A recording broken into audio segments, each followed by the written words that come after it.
Why, hello everybody, it's Histor-Tea time!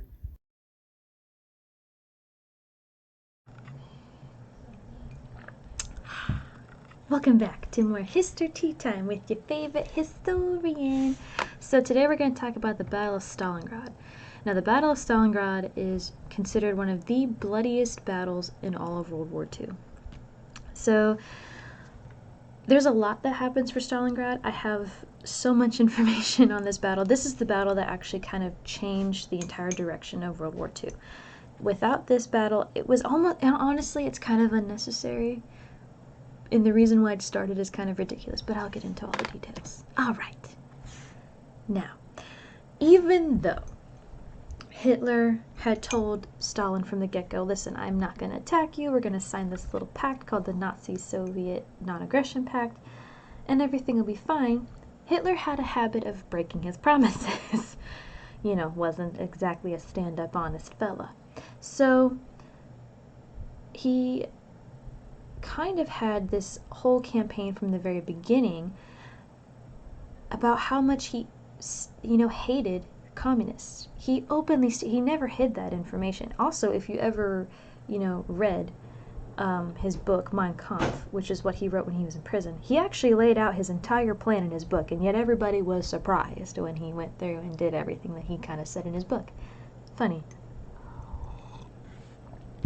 Wonderful. So, he always hated the communists, and his target was to wipe out the Slavs and the Jews. And of course, Russia was full of the Slavs and Jews and such. It was known as the Untermenschen. That kind of means like inferior, beneath Germans. Now, this is actually a quote from one of his speeches. When we speak of new territory, we must think of Russia. Destiny itself points the way there. That is actually a quote from one of Hitler's campaign speeches. Now, what's interesting is that, again, no one really, thought. Stalin actually said that, or it was recorded that Stalin had a feeling that the Nazi-Soviet pact wasn't really going to last, but it was still a surprise. So when the Nazis invaded Poland from the west in September 1st, 1939, the Russians invaded from the east. And Stalin and Hitler, once they signed the pact, they promised not to launch attacks on each other, and then they split Poland so half belonged to Germany and then half belonged to the Soviet Union. So, technically in 1939, everything was going swimmingly, and for about 2 years, barely, it's not even 2 years, it's like 39, like the rest of 39 and all of 40. And then a little bit into 41. So yeah, barely 2 years. So, you ready? Do it with me. Hallowed historical moment. On June 22nd, 1941, Hitler launches Operation Barbarossa, which meant that he was going to break the non-aggression pact and attack the Soviet Union because he is a liar. So Operation Barbarossa. So he had planned on crushing the Red Army, which is the Soviet army, within 6 to 8 weeks. He believed that the Soviet Union would fall like a house of cards before the might of the Wehrmacht, which is the German army. While sending his army to the Caucasus, which is an area in the southern half, it's like before you reach I should have included a map, to resupply, he spies Stalingrad. Now, Stalingrad is obviously named after Joseph Stalin, and this was common. You had Leningrad, you had all these other places named after various leaders, so it's not like it's an uncommon thing. But how interesting would it be if Hitler could capture the very city named after their ruler? That would be like a big slap to the face. It'd be very, very humiliating. It would be a big embarrassment. So it's literally all about pride. It'd be the same equivalent if we took a place, like if we captured and invaded a place named Hitlerberg or something. So it's the same idea. And so essentially Hitler couldn't resist taking the city named after his enemy, and because he knows it would be a very embarrassing loss. And by December 1941, the Wehrmacht had actually stormed all the way through Soviet territories, holding a line that stretched from Leningrad, named for, Lenin, to Rostov. Now, during this time, the Red Army loses 3 million soldiers. That is an insane amount of people to die. That is an insane amount of people. The Nazis were finally halted at Moscow by the spring of 1941, but it's pretty clear that Russia is still able to hold its ground. So Hitler had thought, I'm going to launch this attack in June, and it's only going to take me, let's see, 8 weeks is like, what, 2 months? It's only going to take me 2 months. So June, July, August, September, October, November, December. So we're not at 6 to 8 weeks. We're at 6 to 8 months now. Okay, so this is taking a long time. And the Nazis are kind of like, bruh, this is taking way longer than we thought. Now, Hitler and most of the Nazi party were super arrogant and super vain. So I'm kind of going to get into the dictator psyche a little bit. So the total decision here, again, was born out of vanity, nothing more. Stalingrad really didn't offer much to the... I mean, it did have a huge supply route going for it for the Soviets, but in the same sense, it really wouldn't have made a massive difference for the Nazis, because they were going down to the Caucasus, they were going down south, and that was their biggest supply route. And so they had a lot there. And we actually see a huge pattern of this throughout, the Third Reich. Hitler really only finds out that Stalingrad was along the supply route after he decided to take the city. So technically, the whole fact that Stalingrad was actually part of a supply route, he didn't even know that. He just kind of like, oh, really, it is? Oh, well, this makes the victory even sweeter if we get it. So, which he thought they were going to get it. There was no if in Hitler's brain. So Stalin, realizing that the Nazis keep taking territory left and right, sees that the next major city is going to be Stalingrad, along the River Volga. And he realizes that this is very bad. So Stalin's Red Army is pretty low on motivation. They also really don't... Okay, so the Soviets don't want the Nazis to occupy them because the Nazis were horrible occupiers. They were very barbaric and very brutal. But their harsh communist agenda that Stalin was enforcing, they weren't fighting for him. Hello, don't mind me, I'm interrupting the video once again. But I kind of wanted to give a little narrative about Joseph Stalin's son, because it is important that you know this story, because I want you to understand these historical figures more than just a face in the scene of the battle. I want you to know exactly who they are and what they're dealing with, and knowing why we had to take them down. Okay, so Joseph Stalin's son, his name was Yakov, and Stalin and Yakov never got along. Mostly probably because as soon as Yakov was born, Stalin's wife died. He does remarry later. He has quite a few wives and mistresses, and I think one of his later wives actually kills herself. Sorry.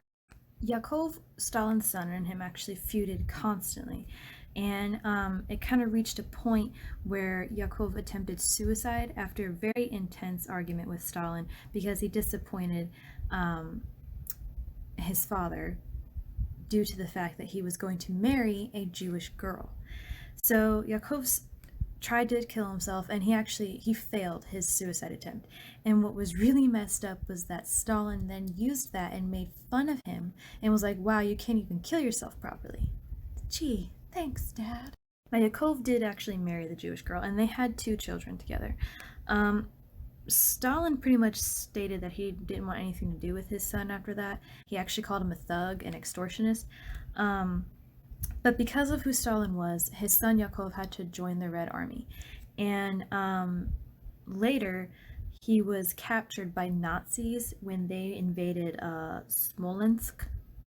But once the Nazis captured him, they actually offered Stalin 2 trade opportunities. They said, because Stalin had captured a German field marshal and Hitler's nephew. So they traded, and they offered to trade for Stalin's son twice. So essentially they're like, hey, listen, you have Hitler's nephew, we'll give you your son. He's like, no. He's like, so then the Nazis go, well, you have our field marshal, which, by the way, if you don't know what that is, it's one of the biggest, most boss ranks in the entire German military. And, like, no field marshal has ever surrendered in German military history. Until Stalingrad. Times Stalin refused to trade. He actually went on record saying that he will not trade a lieutenant for a field marshal. his son was a lieutenant, and he was like, I'm not trading a lieutenant for a field marshal. And he's like, my son is no different than the millions of other sons that you Nazis have captured. So it was also discovered, apparently, that Stalin didn't really believe that his son had been captured. He thought that the Nazis made that up. But when he found out that he was captured, he thought that Yakov's Jewish wife actually pressed him into surrendering. So he captured and interrogated Yakov's Jewish wife for a number of days. And it was later discovered that after Yakov was taken to a concentration camp, he defied one of the Nazi guards' orders, and then a Nazi shot him in the head. And Stalin essentially said that this redeemed him, his son, of a lifetime full of failures. Gee, what a thought. Your son's been executed, essentially. I don't actually know what happened to the Jewish wife that he interrogated. I didn't find any record of her. I'm sure if I dug a little deeper I could. If I do, I'll update you. But yeah, he's a very nasty man, and he let his son die and refused any help. He was never a good father. So anyway, now you know a little bit more about the personal life and the psyche of Stalin. What a guy. They didn't want to fight for him. So in order to motivate the people, Stalin actually uses patriotism and the propaganda tactics that were pre-Russian Revolution and stops driving the harsh communist ideals into the people. So we see something kind of change in Stalin's mind here, where he's like, okay, I realize that you guys really probably hate me, but you love your land and you love your country, so I'm gonna promote this as the reason why you need to fight. So, do it with me. Hallowed historical moment. On July 28th, 1942, Stalin issues Order 227. Not one step back was the motto of the Red Army. And essentially their whole idea, their whole mantra was that there's no land beyond the Volga, because once the Nazis reach the Volga, which is the river where Stalingrad sits, it's gone. It's over. So the Soviets knew that, like I said, the Nazis were terrible occupiers, and they refused to let them occupy their homeland. So we had women, men, and children all volunteering to dig trenches and lay traps to slow down the Wehrmacht, which is the German army. Now, the leader of the Sixth Army, which the Sixth Army is the group of soldiers that were sent to invade Russia, and it was massive, right? It's an army. It was led by General Paulus. Now, he was actually really never known to be a good frontline leader. He was more of an officer leading from the back kind of idea. But for some reason, he was chosen for the job. I really don't know why. I don't know why they made that decision. Out of all the Nazi leaders, I probably would have chosen Rommel. Not that I think that they're good, but out of all the frontline people, I don't know why he was chosen. So anyway, again, do with me. Hallowed historical moment. On the 23rd of August, 1942, while the children were at school, theaters were running, people were working, the Luftwaffe bombers show up, and they attack, and they use their very notorious tactic known as Blitzkrieg, which is the lightning war. So they bomb with their planes, and then they roll in through the tanks, and then they send in the heavy artillery, and then the army rolls through. So, since the area was mainly wood, the whole area went up in flames, and these are fires that actually wouldn't be able to be put out for like months, and they lined the streets of Stalingrad. So, and Stalingrad was huge, so don't think that they like captured, like it's not like when you cross into the city it's done. It's when they like completely wipe out the entire city, the entire territory. 40,000 Soviets died. This was the most intense aerial attack on the eastern front of the war. The entirety of Stalingrad, but a few places were pretty much rubble. Now Stalin, here's what I don't understand. Stalin pretty much told all the survivors that they can't leave, they can't flee to safety. So the only people who could come and go were wounded soldiers, or just wounded people in general that were being sent to defend the city. So essentially he was like, listen, I don't care that your house is completely in rubble, you're gonna stay and you're gonna rebuild. The only people that are coming out are people that are hurt, and the only people that are gonna go in are people to defend the city. That's it. So yeah, kind of a ruthless lame move if you don't ask me. So anyway, so this is kind of a little play on words. So you know how America had Uncle Sam wants you to join the army? Okay, so this is, in Russian, it's Дядя Сталин хочет тебя за Красную армию. So essentially what that says in Russian is, Uncle Stalin wants you to join the Red Army. It's just some stupid propaganda stuff. Okay, so volunteers, though, were not just men. Over 1 million women volunteered to serve in the Red Army. And since Stalin declared men and women equal when he first, took over, there was no law against it, and they kind of needed all the help they could get. So women were actually not secretaries or just nurses. Now, we do have an amazing nursing corps for the Soviets, but Soviet women in the army served in tank crews, they were snipers, they were gunners, they were fighter aces, and they were combat medics. So they weren't just like nurses back, in like tents or any kind of buildings, barracks. They were out in the front lines. They had to go out there and like grab, these men and drag them off the battlefield. And then, actually a lot of combat nurses died because of that. But that was the biggest hit for any female death, was the combat nurses, or the combat medics. So over half of all the women in the army were serving in combat roles. Many became officers and leaders in the Red Army. So that's pretty crazy. So not only were they serving, but they then gained like positions of leadership, which is crazy. It's crazy to in this time frame, especially to the Germans. So the Wehrmacht was actually very surprised, and they kind of like hit him in the face, like, whoa, there's women over there? Like, oh my gosh, because to them, especially in the German mind, women were special and they needed to be kept at all costs. And by kept, that term, like a kept woman, is kind of someone that's like, you are staying at home, you are only going to do this, you're going to care for the children, that's all you're going to do. You're going to follow what the husband says, and that's it. So, unless, they weren't German. As you can see, my, insert severe sarcastic eye roll. I was getting very sarcastic when I made this. So, because obviously they didn't care what they did to the Jewish women or to any woman that wasn't German.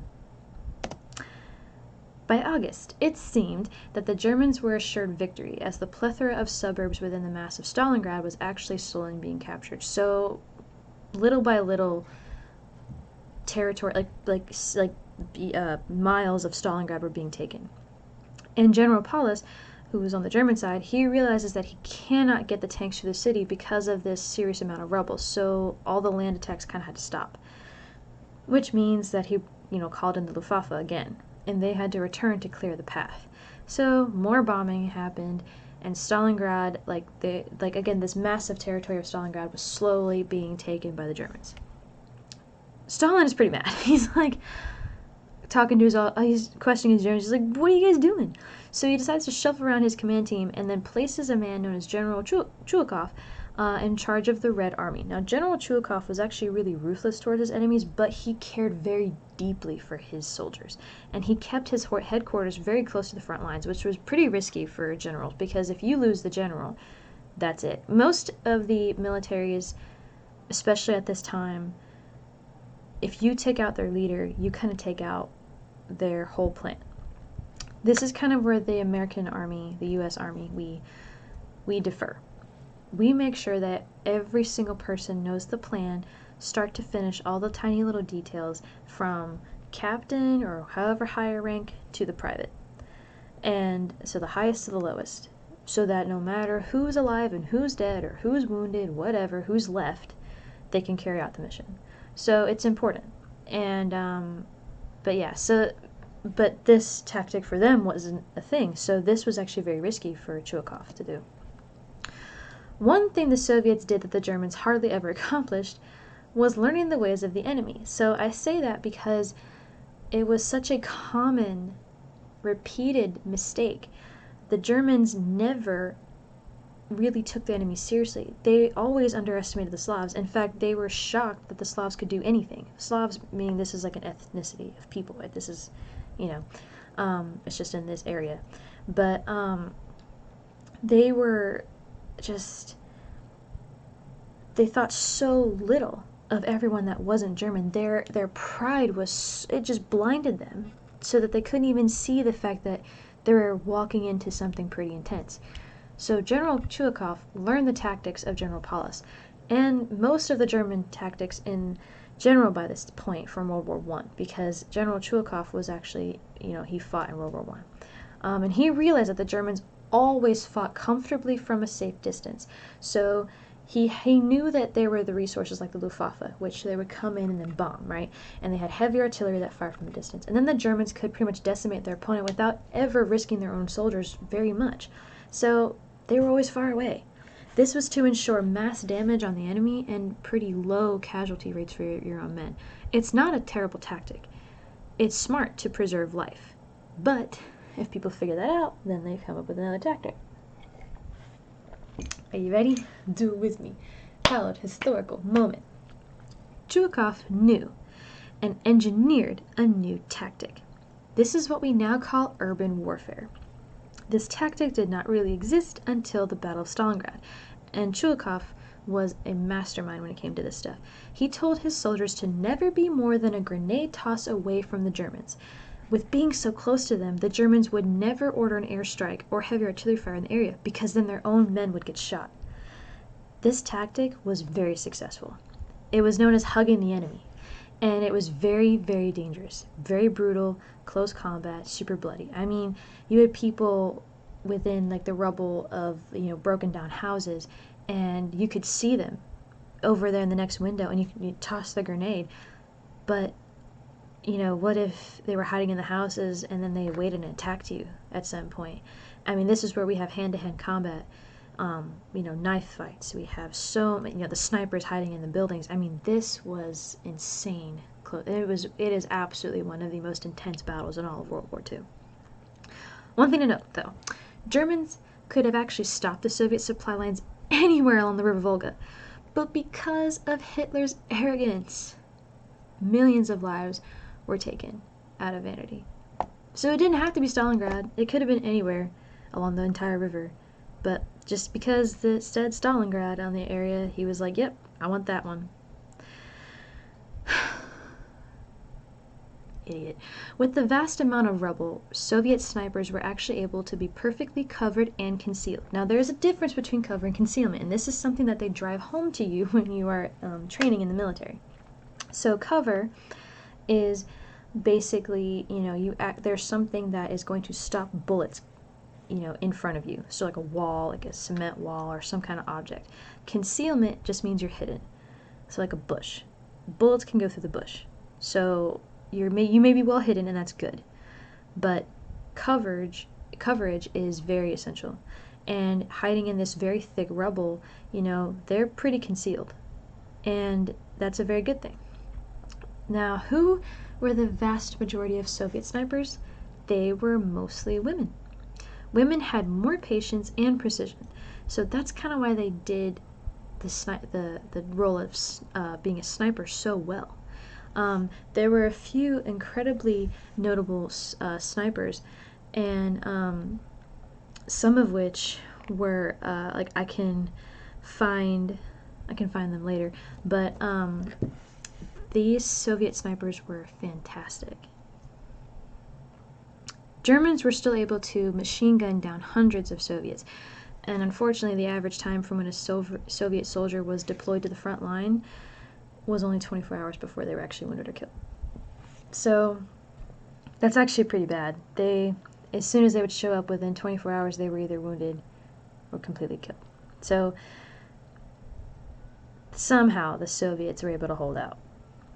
Barely. Now October arrives, okay?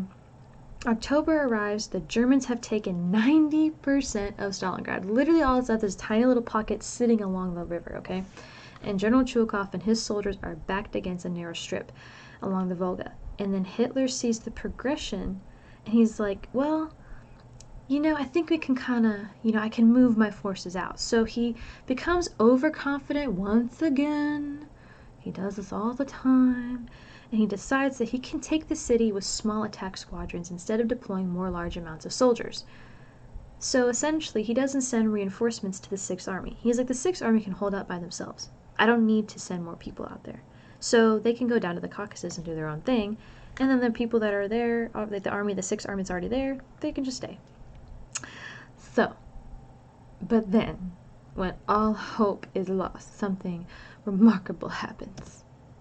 Oh, I got it. I got a little history meme for you. Every time a foreign power tries to invade Russia during the winter. Hallowed historical moment. Here we go. November. This is so cool. All right. The Russian winter arrives, and I'm talking a pretty intense winter. It's like the common temperature right now is negative 30 degrees below zero. Okay, it's so cold, and the Germans were nowhere near equipped for that. They were actually using newspaper in their boots, and they actually stole boots from the dead Soviets to protect their feet from frostbite. Now, November 19th, 1942. November 19th is my birthday, so this is a cool thing. This is the day the war changes, or the battle changes, but also the war. A massive Soviet counterattack from the rear flanks behind the Germans shows up, and they now face over 1 million women and men along the front. So Soviet tank armies were showing up. We had heavy artillery squadrons, an entire Soviet air force, which, by the way, Soviets didn't even have, and the bombers obliterate German soldiers. How did that happen? I'm gonna tell you. So way back in September. All right, we're gonna backtrack for a second. This is known as Operation ORAN. Okay, Stalin's deputy commander, General Zhukov, had been planning and organizing a huge counterstrike. Zhukov told Chuikov, remember, Chuikov had the Soviets doing the urban warfare, hugging the enemy. Okay, they were getting backed up against the river. He said, you need to hold the Germans in front of the Volga as long as possible and keep them at bay. But all this time, the Red Army underwent a massive industrial overhaul. Okay, new planes, tanks, firearms, heavy field artillery, and millions of women and men were hidden during the day and transported during the night so that the Germans wouldn't even see them maneuvering behind their own lines. So they're not only building up forces, they're building up like an entire army. They're building up the Soviet military was so weakened by this point. They lost 3 million people prior to this. Then 40,000 on their massive attacks. So do you know how many people that they had? It's insane. But the Germans underestimated the Soviets' intelligence, stating that the Slavs could never be so smart to pull anything that covert off. Again, their superiority complex gets in the way. But that's the case with them because they're unintelligent, cocky, mean people. I can't say certain words. I'm a teacher. So Soviet forces begin taking back vast territories of Stalingrad, and then they surrounded the remaining German army into what's known as a Kessel. A Kessel is like a kill circle. So what they did, essentially, Germans blamed the affiliate armies, meaning the other countries that sent their armies to fight with the Germans. So we had the Romanians, the Italians, the Hungarians, all those people. But in truth, they were actually very much outgunned. So the Romanian army, for example, was actually very poorly equipped, and this is why they fell before the new technologies of the Soviets. Romanians actually tried to tell Hitler and the SS but they were ignored, and they're not German, therefore they're expendable. So essentially what I'm telling you is that when the Germans were taking over these other countries, like Romania, and then of course Italy was, with them because of Mussolini, and then Hungary, okay, they then also took control of their foot soldiers. But the problem is that these little armies, these, groups of soldiers that they took from other nations, they were not as well equipped as the German soldiers were. Probably purely because they weren't German. And therefore they were expendable. They were just people. They weren't Germans dying, they were just... Because the Romanians and Hungarians are technically near the Slavic territories. So it's pretty messed up. They try to tell them that, hey, we need better weaponry if you expect us to fight back. But they're like, no, it's fine. You'll figure it out. Anyway, so the Red Army ensnared 300,000 German soldiers that were left from the 6th Army, and massive numbers of Germans were being slaughtered in droves by heavy artillery and then the Night Witches. Now, the Night Witches are fantastic human beings. it's actually a term that a group of women were dubbed by Germans. So the Night Witches, they were this Soviet power at the time. They were pilots, okay? These Soviet female pilots.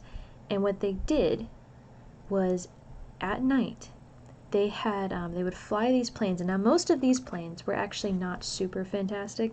They weren't part of like the insane bomber squadrons from the Soviets. They were just kind of like the other not so super duper high-tech planes. And what they did is at night they would turn off, they'd fly, okay, and then at night they would then turn off their engines. And so then the plane would be nosediving down, okay, and then there was 2 females in there, at least 2. One would climb out onto the wing, drop the bombs on the German soldiers, climb back in, and then they would quickly turn on the engine and then pull up and get out of the German territory. I'm going to interrupt the video again. Okay, so with my hands going everywhere, it's not really helpful, so I drew a picture because I like visuals. Okay, so keep in mind, all of this is happening at night, and yes, I know that my planes look like sharks. Please do not judge me. So once they started their dive, okay, they would turn the engine off, and then one of the other women that was in the plane, they would get out onto the wing while the plane is off, okay, going down, drop the bombs, and then they would, swoop down, and then on the upward turn, they would turn the plane back on and then go up and out. Now, the reason why they're called the witches is because the sound that the plane made as it's swooping down, to the Germans, it reminded them of a witch riding her broom and like the swooping it would make. So that's why they got that term. But yeah, all right, pretty boss. Back to the video. So General Paulus begged Hitler to send reinforcements or they're going to have to retreat. And he knew there was no way to get out of the kill circle, the Kessel. But when his wire reached Hitler, Hitler responded to him saying, no, we don't retreat before Slavs. They're the Untermenschen. So they're inferior. Paulus, in my opinion, he was being a wuss. He followed Hitler's orders and he just stayed there. Now, Göring boasted that now if you don't remember who Göring was, he's the commander of the Luftwaffe, which is the German Air Force. He said that his Air Force, the Luftwaffe, could resupply the soldiers who were in need of at least 800 tons of food and other supplies. But this was delusional at best. Luftwaffe aircrafts were really never designed for airdrops. They were intense bomber strike. They were Stuka bombers. They weren't designed to be, carrier planes designed to carry supplies, right? So in total, the Luftwaffe only ever managed to get 10 to 15 tons to the Wehrmacht out of the 800 tons that they needed. The Soviet Air Force created blockades, and then the German airdrop operation was pretty much abandoned, and they declared a failure by December. So they pretty much just stopped trying because the Soviet Air Force kept shooting them down. Paulus once again sends a message that their only hope is ground reinforcement or rescue. Hitler sends Field Marshal Manstein, who was the one that successfully led all the troops in France and took it in 3 days, to aid Paulus's forces in taking back Stalingrad. Now, his plans were actually pretty good. Manstein's plans were pretty good, except the necessary weaponry that they needed to pull off the said operation, which was dubbed Winter Storm, was actually inside of the Kessel, and there was no way they could get to it, because then they would be killed. So none of his plans were really doable without the weaponry, and the weaponry that they needed was inside the kill circle. Now, Walter von Seydlitz, who was an SS intel officer, and he's an advisor to General Paulus. He tells Paulus to ignore Hitler and just break out of the Kessel. And the reason for this is that we have German soldiers that are freezing to death, starving to death, and taking heavy fire. Paulus is not confident in a battle plan, and he knows that his men are too weak to pull off a successful breakout, so he calls Hitler again, saying that they should surrender. Hitler tells Paulus to stay put. Once again, Paulus listens, and then regardless of Seydlitz's advice to ignore the Fuhrer, he just kind of sits there, and he's like, okay, I really don't know what to do, so they're just kind of getting mercilessly bombed all the time, and this is during Christmas. New Year's Day, 1942, January 1st, right?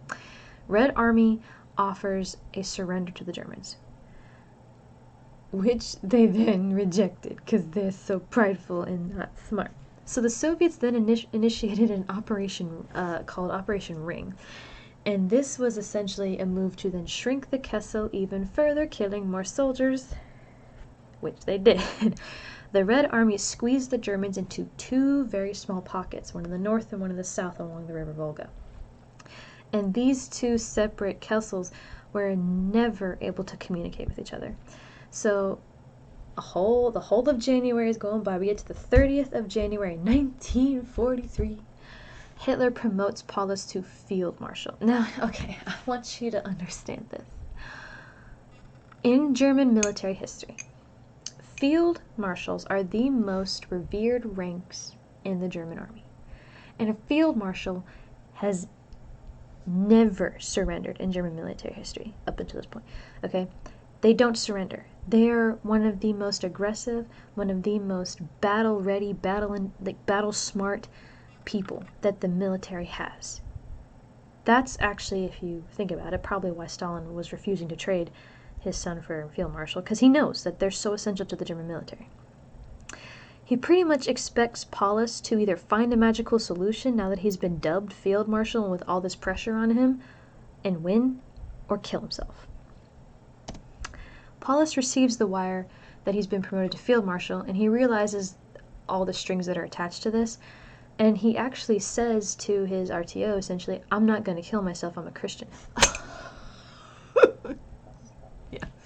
Okay. You ready? Do it with me. Hallowed historical moment.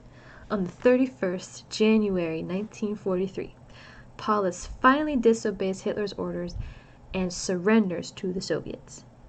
This day happened to be General Chulkov's birthday. So can you imagine, like, what a birthday present. Like, oh my goodness, my enemy surrenders to me because I'm powerful and strong and you guys are weak and starving to death.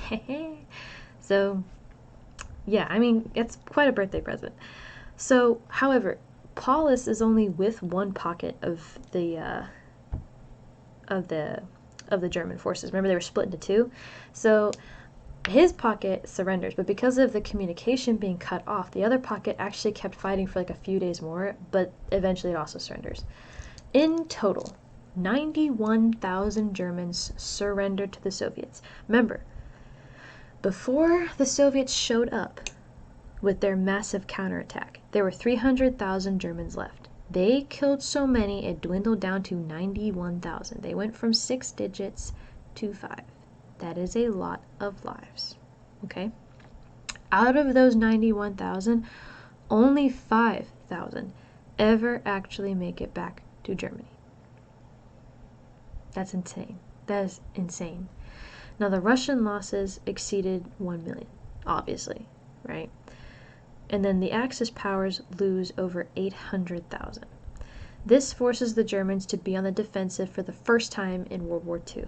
They were pretty much steamrolling through Europe this whole time. And then finally, at the Battle of Stalingrad, they're forced to surrender, and they have to be on a two-front war. They knew they were going to have, well, this is actually kind of the first time they actually have a front, really, because remember, there was a non-aggression pact, so if Hitler didn't have any obstacles, now he does. Now he has a very, very nasty, difficult obstacle. So this shows the Allies and the victims that the Germans are indeed not as invincible, and they can be defeated. So this is a very big moment. 1943 was a huge turning point for the war, and the Battle of Stalingrad is absolutely one of the most key points in any World War II time frame. It's insane, the amount of decisions that had to be made, but also the fact that it was so well done. So well done. So anyway, I hope you enjoyed that segment of Histor-Tea time with your favorite historian, and tune in next time for the greatest series of World War II.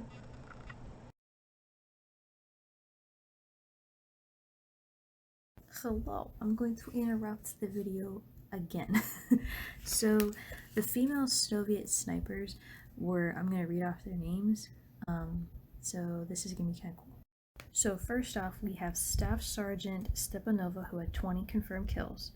We had Sergeant Belosova, who had 80, Sergeant Vinogradova, who had 83, Lieutenant Zibovskaya, who had 24, Sergeant Madenkin, who had 79, Sergeant Madenkina, who had 70, we have Lieutenant Belobrova, who had 70, Lieutenant Lobkovsky had 89, Lieutenant Artemonova had 89, and Staff Sergeant Zubchenko had 83, which totals to 775 kills.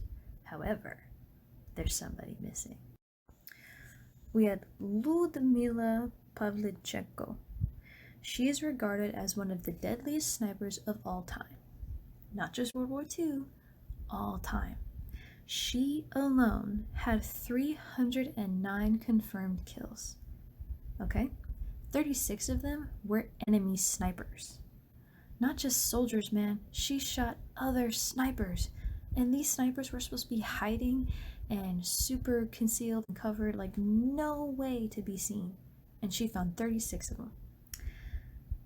And her addition brings the total from 775 to 1,064. Just by her being there by herself. I want you to know these names. This was, I mean, I'm not, killing isn't great, but, that's insane.